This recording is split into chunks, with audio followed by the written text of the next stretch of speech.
So our reading this morning is Luke chapter 4, verses 1 to 12. On the first day of the week, very early in the morning, the women took the spices they had prepared and went to the tomb. They found the stone rolled away from the tomb, but when they entered, they did not find the body of the Lord Jesus. While they were wondering about this, suddenly two men in clothes that gleamed like lightning stood beside them. In their fright, the women bowed down with their faces to the ground.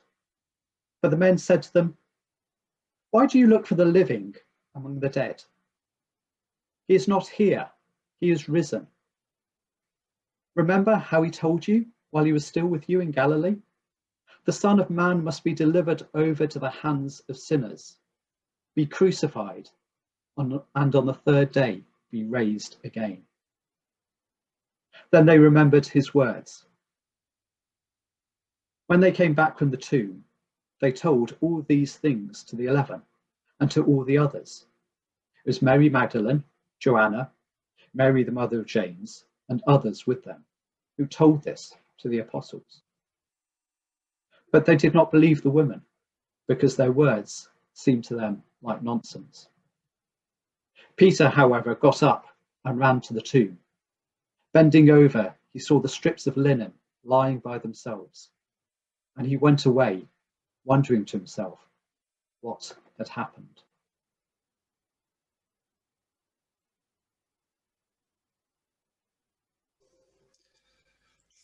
Thank you, Tim. Thank you, Fee. Thank you, Pam. It is lovely to see you all, albeit virtually. I bring you greetings from sunny-ish Essex. I understand the weather's beautiful down there, and I really look forward to being with you very soon. Just need to do a quick bit of technical stuff here. I am not a morning person. I'm absolutely not. Sally leaps out of bed. She's instantly ready for the day.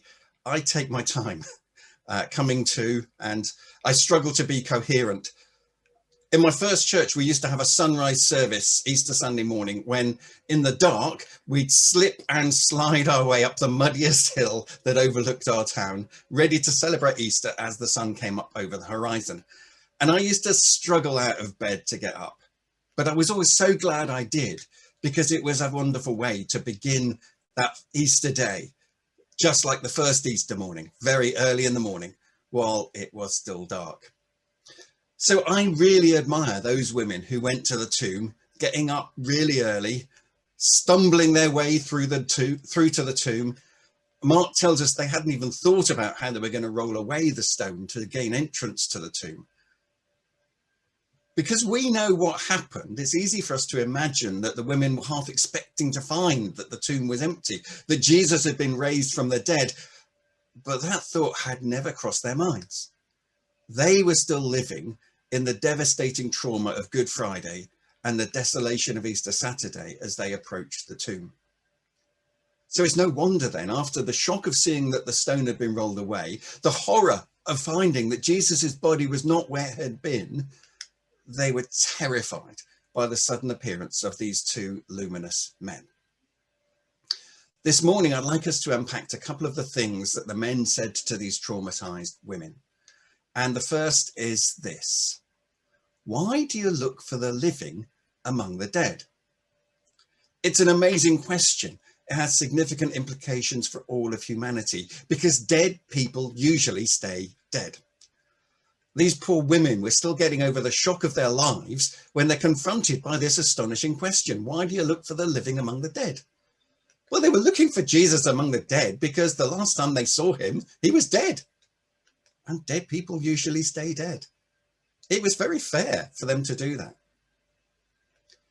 Over the last year or so of the pandemic, there's been an unprecedented use of the word unprecedented. But the concept that these two men were introducing to the women was almost beyond unprecedented. Dead people stay dead. It was inconceivable that Jesus was alive. For them to begin to come to terms with what had happened required them to reimagine their whole understanding of life. Death was no longer the absolute end, if this was true. The pandemic has brought us face to face with our own mortality, hasn't it?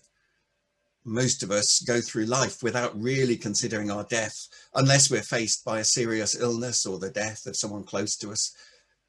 But the daily reporting of the numbers of people who've died after catching COVID-19 has made the possibility of our own death even more real. And when we go out and see everyone wearing masks to prevent infection, we're reminded of the risk of our own infection. We've been forced to consider that this life may end sooner than we think. Like switching on the lights in a pitch dark room, the two men at Jesus's tomb spoke words of brilliant hope into the atmosphere of doom. Why do you look for the living among the dead? Death is no longer the absolute end. COVID-19 doesn't win. Because Jesus is alive, there is hope for an eternal future beyond death. Those around us need to hear those words, don't they? Dead people usually stay put. These women had come to Jesus's tomb to do one last thing for him. It wasn't their fault that he wasn't there. But because they hadn't understood or believed what Jesus had been saying about himself being killed and raised on the third day, they'd come to the tomb expecting to find a dead body. And these two men challenged their expectation. You don't look for a living person at the bottom of a grave. They were looking in the wrong place. I think there's still plenty of people who are looking in the wrong place. Many of them aren't actually looking for Jesus. They're looking for meaning and fulfillment. Do you know people who are looking for contentment in their bank balance, or seeking fulfillment in fitness at the gym? Or maybe you're aware of people who are trying to find love in a succession of short-term relationships. None of these things last. They are finite. Why do you look for the living among the dead? Jesus taught that you could find contentment in recognizing that you can't take stuff with you when you die, but God can take you with him. Fulfillment is found in understanding that God made you to be his friend for eternity. Lasting love beyond death is found in him. And on Easter Sunday, we're reminded why we can trust that teaching. Because, as the two men said, he predicted that after he was killed, he would be raised again. He not only predicted it, he did it. And if he can do that, then surely we can trust him for all the other things that he said. Of course, when the women finally got their heads around what had happened, and according to the other gospel writers, they'd actually met the risen Jesus, they ran to tell the 11 remaining disciples. And Luke tells us that these wonderfully holy men did not believe the women because their words seemed to them like nonsense. Of course they did. Remember, dead people usually stay dead and stay put. All this talk of empty tombs, shining men, even meeting Jesus was beyond their experience. It was beyond their comprehension. It's nonsense. They must have got it wrong. Maybe they're hysterical because of their grief. Dare I say, there could even have been sexist undertones to this lack of belief, because in those days, women weren't considered reliable witnesses in a court of law. If you read on in Luke 24, you find his account of Jesus appearing to Cleopas and somebody else who may have been his wife, may have been a friend, on their way to Emmaus. Cleopas said, "Some of our women amazed us," as he was trying to describe to Jesus what had been going on. Perhaps there was an element in which what these women were telling these people who'd been devoted followers of Jesus just was too good to be true. They didn't dare believe it. Even good old Peter, who went to the tomb to look for himself, left wondering to himself what had happened. These men had spent the previous 3 years with Jesus. They'd witnessed all kinds of miracles. They'd listened to his amazing teaching. They'd heard him predict his death and resurrection. They'd even seen him raise people back to life. You'd have thought if anyone could get their heads around what they were being told, it would be them. Yet at the time, it was literally unbelievable.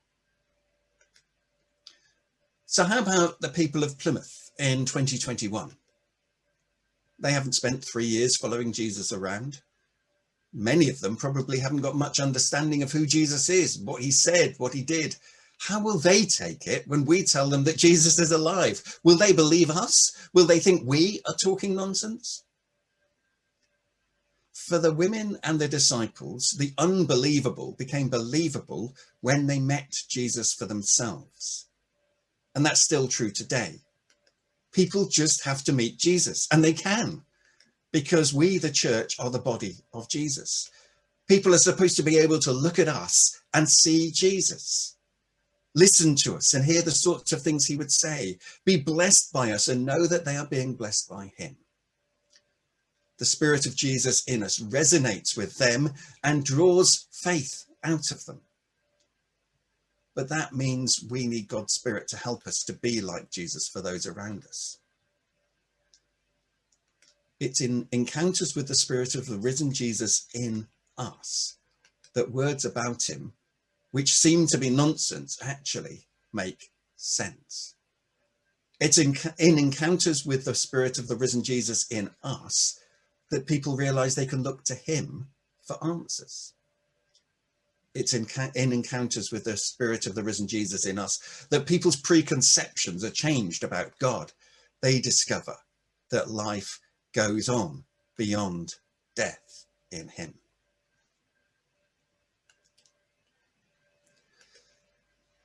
Remember how he told you? That's the second thing the men spoke to the women at the tomb. I want us to unpack a little today. Remember. They urged the women to remember what Jesus had said about his death and resurrection. And Luke tells us that they remembered his words. It may seem astonishing to us that all of Jesus's followers, women and men alike, had forgotten that he'd told them that this would happen. But then we've got 2020 vision of hindsight, and we know the end of the story. They were in the thick of it, with their emotions asphyxiated, agitated beyond belief, because they'd seen Jesus betrayed, arrested, tried, crucified, buried. It's not surprising they couldn't conceive that this was anything other than the catastrophic conclusion of the 3 of the best years of their lives. Remember, the 2 men urged these women. Remember what Jesus said about this. Remember that he told you it would happen. Remember how he told you it was not the end. And they remembered his words. I wonder, are there promises that Jesus has made for you which you've forgotten because of your circumstances? Are there words of reassurance that we've read from him in the past which terror, trauma and tragedy have made us forget? Are there words of hope which he spoke, which we've forgotten in despair, desperation and dread? Have his words of love been erased from our memory by hate, horror and hopelessness? One of the things that we can do as followers of Jesus is to help one another remember the promises he makes, not in a patronizing way as a simplistic answer to deeply painful experiences, but in a genuine attempt to remind one another that God is there with us, that he cares, that there is hope, that we will be with them too. We can remind one another of times when God has honored his promises in the past and be sure that he will honor them today. Reminding one another that God has promised in Jesus he will never leave us or forsake us. He will not snuff out a smouldering wick, that even when we don't have the words to articulate how we feel, his Spirit translates our inner groans into prayers. And these words speak more loudly with our actions alongside our voices. Words of reconciliation and inclusion mean a lot more when they're spoken through the dismantling of barriers and with requests for forgiveness. Words of encouragement mean much more when they're spoken through practical support and helpful advice. Words of love mean much more when they're spoken through generous acts of grace. Remember what Jesus said. Remember how he told you, said the men.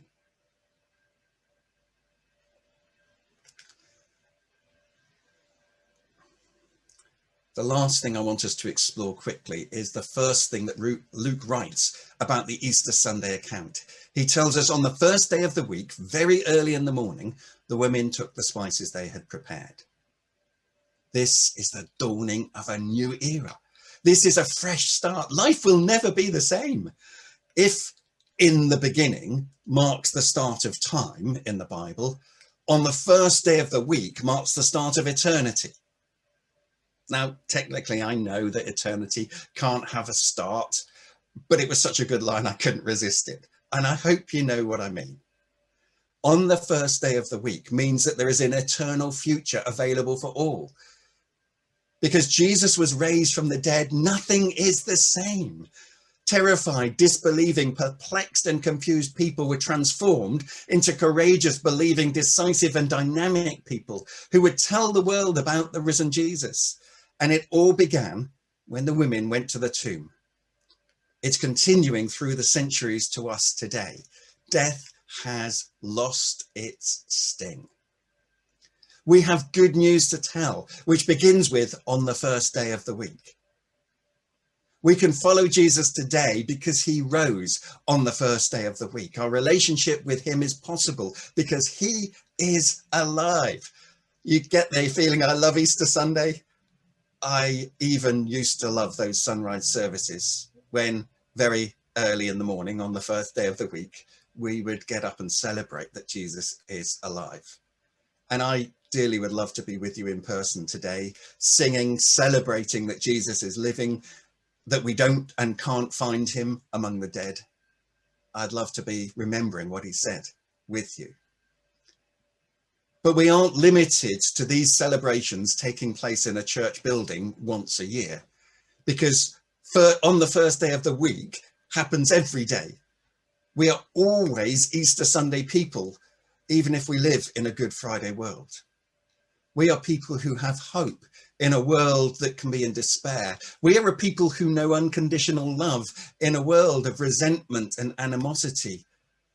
Like those women, we have the best news ever to share with those around us. It's not just interesting, it's not just thought-provoking or even challenging. This is the most amazing, important news the world can ever hear.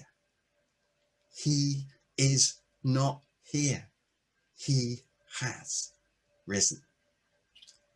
Hallelujah.